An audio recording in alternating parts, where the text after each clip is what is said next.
So what kind of a formula has worked for you? Because you've been doing this for quite some time, and I see you active on Twitter and organizing a lot of meetups as well. What is well, in your opinion, the golden formula that has worked for you right now?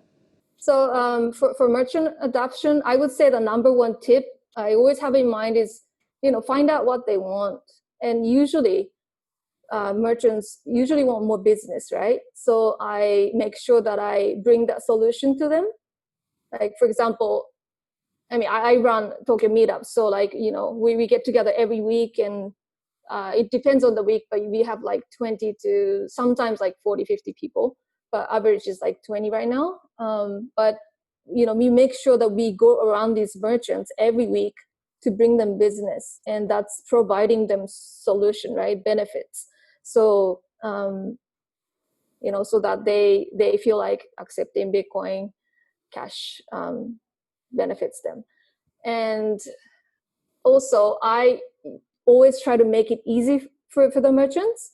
Like, sometimes you feel like just going over all the history of Bitcoin and like Bitcoin Cash and stuff like that, but that's really confusing. And many merchants are not, technical tech people, right? I mean, I'm not a tech person either, so I understand how they feel.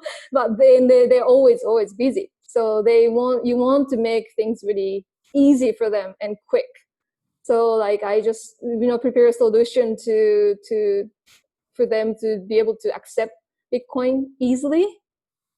Like, for example, like I was saying earlier, if you live in a country where the payment service provider for crypto is available, that's probably the easiest solution. Like you can say, hey, just register, sign up for this service, and you just accept crypto, and the company will send you fiat, money, cash in your bank at the end. So you don't have to worry about anything.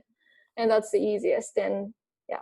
And if you don't have that service available, you can think of other methods, like, maybe you can buy crypto from them, so that they're not exposed to volatility risk, from risk from volatility. So yeah. So anyway, I always try to make things easier for them.